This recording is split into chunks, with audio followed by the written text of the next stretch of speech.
آنکھوں کو مر رہے ہیں، لیکن اللہ کے حکم سے ابو بکر بھی اور حضور علیہ الصلاۃ والسلام یہاں سے نکلے، حضور علیہ الصلاۃ والسلام سیدھے ابو بکر کے در پر گئے۔ تمام امت مسلمہ جو ہے وہ نبی کے در پر، اور نبی جو ہے ابو بکر کے در پر، یہ محبت ہے۔ ابو بکر کے پاس گئے، کہا ابو بکر اب موقع آ گیا ہے، اللہ کی طرف سے حکم ہو چکا ہے، اب ہجرت کرنی ہے، ہجرت کے لیے تیار ہو جاؤ۔ اب ابو بکر کی محبت دیکھیے، پہلے سے انہوں نے بھی تیاری کی ہوئی ہے۔ جب حضور علیہ الصلاۃ والسلام اور ابو بکر رضی اللہ تعالی عنہ ہجرت کے لیے روانہ ہو گئے تو آپ جو ہے کافی سفر کیا۔ اب دو آدمیوں کے قدم چل رہے ہیں۔ جب آپ اور ابو بکر جا رہے ہیں، ابو بکر صدیق رضی اللہ تعالی عنہ نے راستے کے اندر آگے غار ثور کے قریب جا کر جو ہے رسول اللہ صلی اللہ علیہ وسلم کو اپنے کندھوں مبارک کے اوپر اٹھایا، کندھوں مبارک پر اٹھا کر رسول اللہ صلی اللہ علیہ وسلم کو غار ثور کے اوپر لے کر گئے۔ آج جو ہے میں اور آپ حج عمرے کے لیے جاتے ہیں، غار ثور اتنا بڑا پہاڑ، اونچا پہاڑ، ہم جو ہے چڑھتے تھک جاتے ہیں، ہم تو بغیر وزن کے ہوتے ہیں۔ ابو بکر نے تو محمد عربی صلی اللہ علیہ وسلم کو اٹھایا ہوا تھا۔ یہ بھی جو ہے ابو بکر کی شان ہے کہ ابو بکر نے محمد عربی کو اٹھایا، ورنہ ابو بکر کے علاوہ حضور علیہ الصلاۃ والسلام کو کوئی نہیں اٹھا سکتا۔ تو ایک مرتبہ حضرت علی رضی اللہ تعالی عنہ جب مکہ فتح ہوا، حضرت علی کرم اللہ وجہ الکریم کے رسول اللہ صلی اللہ علیہ وسلم نے فرمایا کہ علی تو نیچے ہو جا، میں تیرے اوپر چڑھ کر جو اونچے بت ہیں ان کو میں جو ہے لاٹھی کے ساتھ توڑتا ہوں۔ علی نیچے ہوئے، حضور علیہ الصلاۃ والسلام نے قدم رکھا، علی کہنے لگے حضور میں آپ کے بوجھ کو برداشت نہیں کر سکتا۔ تو پھر جو ہے حضور علیہ الصلاۃ والسلام نے علی سے کہا علی تم میرے قدم پر جو ہے کندھوں پر سوار ہو کر بتوں کو توڑو۔ علی بھی جو ہے محمد عربی کے جو ہے بوجھ کو نہیں اٹھا سکے، وزن کو نہیں اٹھا سکے، جو ہے نبوت کے وزن کو۔ تو اس کی شان ابو بکر کی واحد شان ہے کہ جنہوں نے حضور علیہ الصلاۃ والسلام کے بوجھ کو اٹھایا،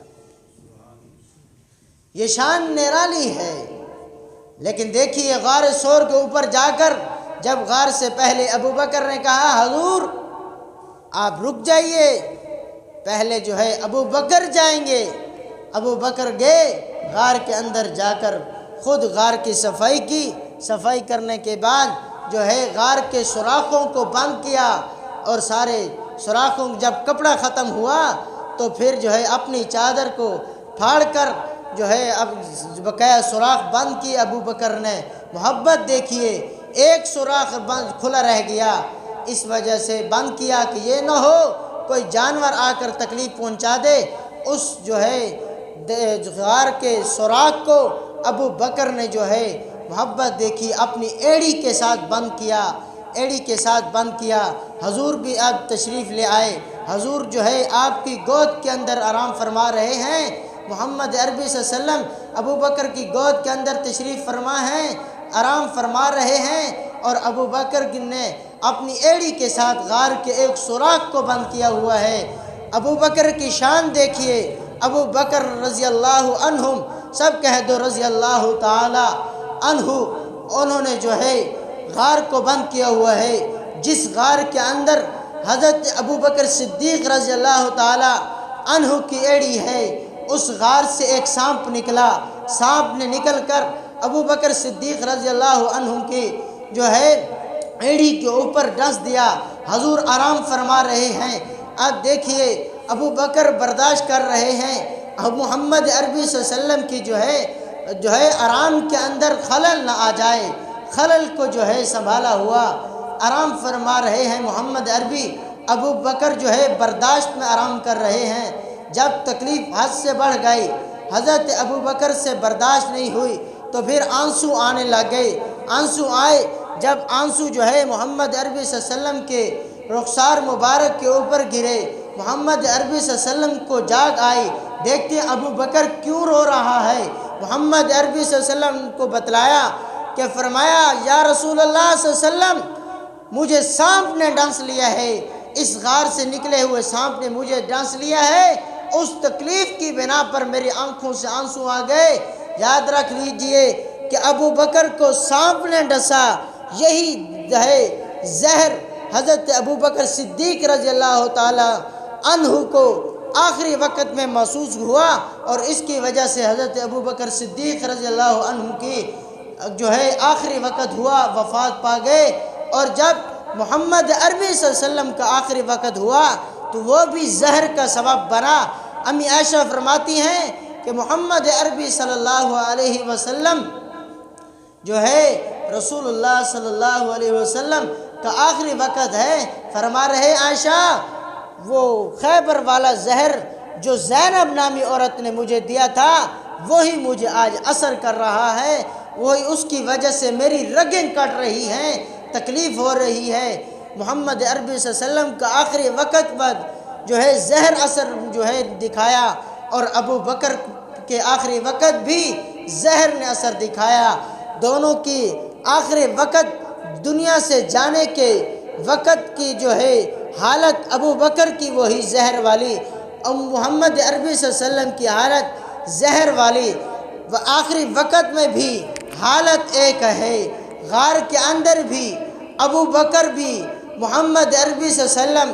دونوں اکٹھے ہیں، اور آج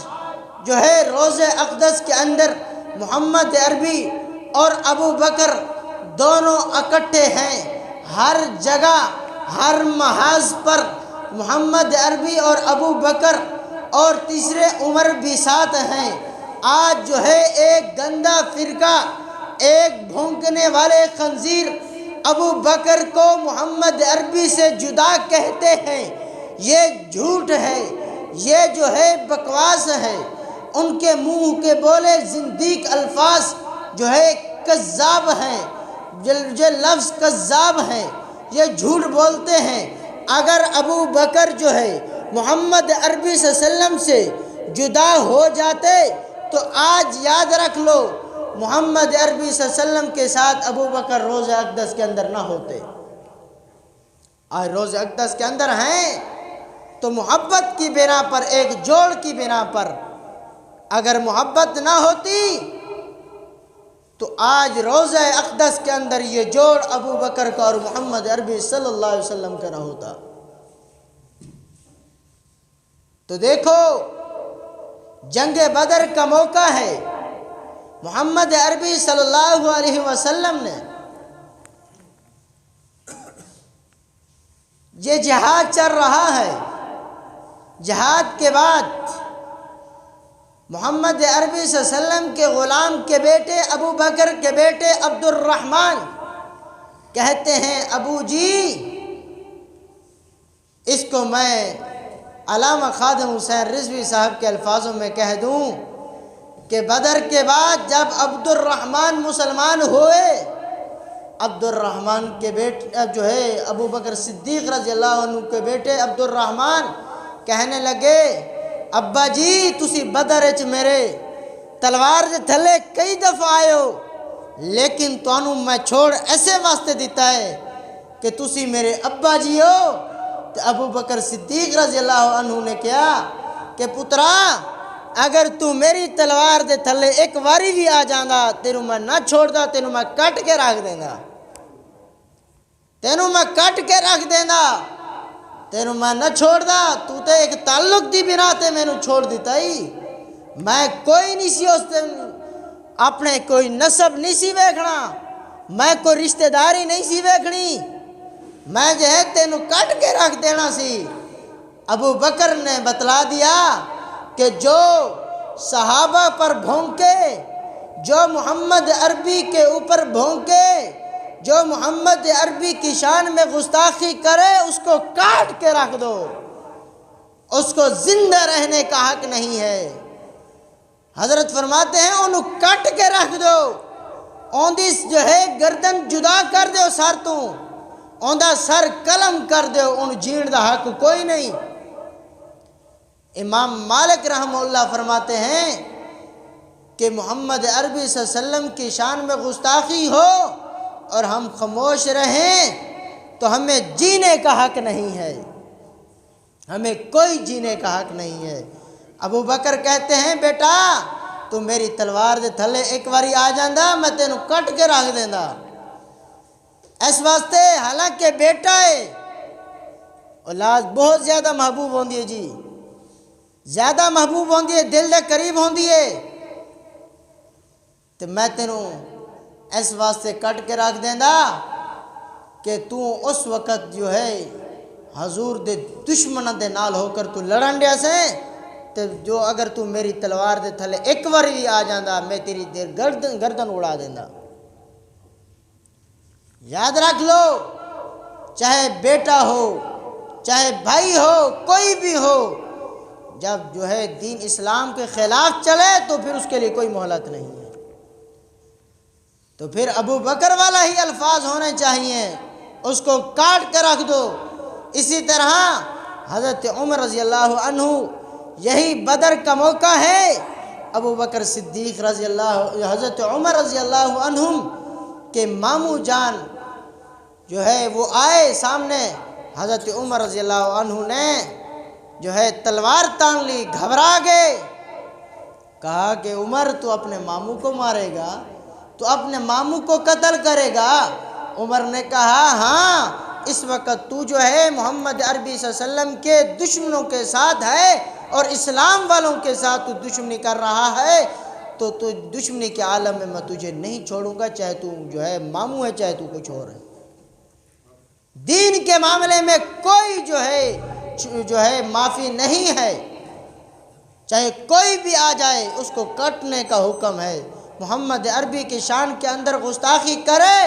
اس کو کاٹ دینے کا حکم ہے۔ ابو بکر بھی یہی کہتے ہیں، عمر بھی یہی کہتے ہیں، اور حضور علیہ السلام کی عدالت کا بھی یہی فیصلہ ہے۔ محمد عربی صلی اللہ علیہ وسلم کی عدالت کا یہی فیصلہ ہے۔ میں نے کچھ دن پہلے بتلایا تھا کہ ایک فیصلہ محمد عربی صلی اللہ علیہ وسلم کے پاس آیا کہ یا رسول اللہ صلی اللہ علیہ وسلم، اس آدمی نے اپنی بیوی کو قتل کر دیا ہے، صحابی ہیں، تو پوچھا گیا، فرمایا یا رسول اللہ صلی اللہ علیہ وسلم اس کو میں سمجھایا میں نے لیکن بات کو نہیں مانتی، تو میں نے اس لیے اس کو قتل کر دیا، یہ آپ کی شان میں گستاخی کرتی تھی۔ تو جو محمد عربی صلی اللہ علیہ وسلم کی شان میں گستاخی کرے، جو صحابہ کی شان میں گستاخی کرے، اس کی ایک ہی سزا ہے، اس کا سر تن سے جدا کر دیا جائے، اس کی گردن کو اڑا دیا جائے، اس کے ٹوٹے ٹوٹے کر دیا جائے، اس کو اس دنیا کے اندر رہنے کا کوئی حق نہیں ہے۔ مدینہ کی ریاست تو یہی کہتی ہے کہ گستاخ رسول کی گردن اڑا دو، صحابی رسول کی جو گستاخی کرے، جو انبیاء کے وارث ہیں ان کی توہین کرے، اس کی بھی گردن کو اڑا دو، اسے جینے کا کوئی حق نہیں ہے، کوئی حق نہیں ہے اسے جینے کا۔ آج سرعام ابو بکر کی گستاخی کی جاتی ہے، عمر کی گستاخی کی جاتی ہے، عثمان کی گستاخی کی جاتی ہے، ان سے پوچھنے والا کوئی نہیں، اور اگر ان جیسے شیطانوں کے خلاف کوئی محمد عربی کا غلام کھڑا ہو جائے اس کو گرفتار کیا جاتا ہے۔ یہ کون سی جو ہے مدینہ کی ریاست ہے؟ کوئی یہ جو ہے مدینہ کی ریاست نہیں، مدینہ کی ریاست یہی ہے، اس کو جو ہے گرفتار کیا جائے، اس کو جو ہے اس کی گردن اڑا دی جائے، اس کو جینے کا حق نہیں ہے۔ شریعت کے مقابلے میں تم صرف نعرے لگاتے ہو، محمد عربی سے پوچھو شریعت کا نفاذ کیا ہوتا ہے۔ زینب لڑکی ایک قبیلے کی، اس نے چوری کی، محمد عربی صلی اللہ علیہ وسلم کے بعد فیصلہ آیا چوری کی ہے، آپ نے فرمایا اس کا ہاتھ کاٹا جائے گا۔ لوگوں نے جو ہے اس کے قبیلے والوں نے سفارش کے لیے محمد عربی صلی اللہ علیہ وسلم کے پاس جو ہے حضرت زید رضی اللہ عنہ کو بھیجا، تو وہ آئے تو آپ صلی اللہ علیہ وسلم نے فرمایا زید بیٹے تو سفارش کرنے کے لیے آیا ہے، یہ تو ایک دوسرے قبیلے کی بیٹی جو ہے فاطمہ ہے، اگر یہ محمد عربی کی بیٹی فاطمہ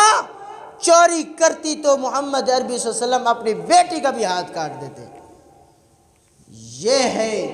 مدینے کی ریاست، یہ کوئی مدینے کی ریاست نہیں ہے۔ رسول اللہ کی جو ہے توہین کی جائے، رسول اللہ کی گستاخی کی جائے، پوچھا نہ جائے، جو ہے صحابہ کی گستاخی کی جائے، پوچھا نہ جائے، جو ہے علماء کی گستاخی کی جائے، پوچھا نہ جائے، ان کو جو ہے عیش و عشرت دی جائے، ان کو جو ہے آزاد چھوڑا جائے، یہ کوئی مدینہ کی ریاست نہیں ہے۔ یاد رکھیے، آپ اندازہ لگائیے، میں کہتا ہوں ہر وہ آدمی جو صحابہ پر بھونکے، جو صحابہ کو برا بھلا کہے، جو صحابہ پر طنز کرے، چاہے شیعہ ہو، چاہے رافضی ہو، چاہے کوئی بھی ہو، اس سے مجھے کوئی سروکار نہیں، تو یاد رکھ لو محمد عربی صلی اللہ علیہ وسلم فرما گئے وہ کافر ہے۔ مشکات کی روایت ہے، مظاہر حق مشکات شریف کی شرح ہے، اس کے اندر یہ روایت موجود کہ آپ صلی اللہ علیہ وسلم نے فرمایا میرے بعد کچھ ایسے لوگ ہوں گے جو میرے ابو بکر و عمر کو برا بھلا کہیں گے، وہ کافر ہیں، تم ان پر لعنت بھیجنا۔ اور مشکات کے اندر بھی یہی ہے کہ رسول اللہ صلی اللہ علیہ وسلم نے فرمایا جو میرے صحابہ کو بھونکے، جو میرے صحابہ کی شان میں گستاخی کرے، اس کے مطابق جو صحابہ کی شان میں گستاخی کرے اس کو ویسے نہ چھوڑو، اس کو کہو تیرے اس برے فعل پہ لعنت، تیرے اس برے کردار پہ لعنت، جو تو نے بات کی ہے تیری اس بات پر بھی لعنت، تو صحابہ کی شان میں گستاخی کی ہے تیرے منہ پر بھی لعنت۔ یاد رکھ لو، میں ایک تویز دیا کرتا ہوں، جو لوگ صحابہ کی گستاخی کرتے ہیں ان شیطانوں کو ایک دم بنا لو، سر درد ہو، ان شیطانوں کو 100 دفعہ لعنت بھیج کر تم جو ہے دم کرو کہ انشاءاللہ ٹھیک ہو جائے گا۔ ان شیطانوں کے اوپر 100 دفعہ لعنت بھیج کر جو ہے تم جو ہے اپنی پریشانی کی دعا کرو کہ انشاءاللہ پریشانی ٹل جائے گی۔ تم ایک مرتبہ فیل تو کرو۔ محمد عربی صلی اللہ علیہ وسلم نے فرمایا ایسے شیطانوں پر لعنت بھیجو، اور ایک طرف تو دعویٰ کرتے ہیں جو ہم علی والے ہیں، ہم علی سے محبت کرتے ہیں، ہماری علی سے محبت ہے، ساتھ میں ابو بکر سے کی توہین کرتے ہیں۔ یاد رکھ لو، یہ سوچتے ہیں ہم غم حسین مناتے ہیں، ہم اس غم حسین کے منانے کی بنا پر جنت کے اندر چلے جائیں گے۔ یاد رکھ لو، تم مریدوں کے پیروں کو برا بھلا کہتے ہو، تم جنت کے اندر نہیں، تم جہنم کے اندر جاؤ گے۔ تمہیں جو ہے تم نے آرزویں لگا رکھی ہیں کہ ہمیں جو ہے جنت میں جو ہے حضرت حسن و حسین، حضرت علی کرم اللہ وجہ الکریم ہماری سفارش کریں گے، ہم جنت کے اندر چلے جائیں گے۔ وہ تم جب جنت کا نام لو گے تو وہ یہی کہیں گے، ہو خبیثو، تم جو ہے اپنی زندگی کے اندر پوری زندگی تم نے اسی بات پر صرف کر دی کہ میرے حبیب کے غلام ہمارے پیر و مرشد ابو بکر پر بھونکتے رہے، ابو بکر کو برا بھلا کہتے رہے، ہمارے پیر و مرشد عمر کے جو ہے برا بھلا کہتے رہے، عثمان کو برا بھلا کہتے رہے، امی عائشہ جو ام المؤمنین ہیں، جو ہے تمام مومنین کی ماں ہیں، تم ان کو برا بھلا کہتے رہے۔ آج تم یہی تمنا رکھتے ہو کہ تمہیں ہم جنت میں لے کے جائیں گے؟ نہیں، تم ان کے گستاخ ہو، تم ہمارے بھی گستاخ ہو، آج تم جہنم کے اندر چلے جاؤ۔ بابا جی ایک بڑی جو ہے بہترین شعر فرمایا کرتے تھے، دل میں عشق محمد نہیں اگر کلمہ سننے سنانے سے کیا فائدہ، دل میں شوق طیبہ نہیں اگر مکہ میں آنے جانے سے کیا فائدہ، خشک جو ہے سجدے کیے خوب جو ہے ماتھا گھسا اور پیشانی پہ داغ سجدہ بنا، دل داغ محبت سے خالی رہا یوں ہی ماتھا گھسانے سے کیا فائدہ۔ خالی اس طرح ماتھا گھسانے سے کوئی فائدہ نہیں۔ صحابہ کی محبت کو رکھو، اہل بیت کی محبت کو دل کے اندر رکھو، انبیاء کرام کی محبت کو دل کے اندر رکھو، اللہ وحدہ لا شریک کو، وحدانیت کو مانو، تو پھر تم کامیاب ہو۔ اگر ان میں سے تم نے کسی ایک کا بھی پلہ چھوڑ دیا، کسی ایک کا بھی ہاتھ تم نے چھوڑ دیا، تم سیدھے جہنم کے اندر جاؤ گے، جنت کا کوئی حق نہیں ہے۔ اللہ تعالیٰ عمل کی توفیق عطا فرمائے۔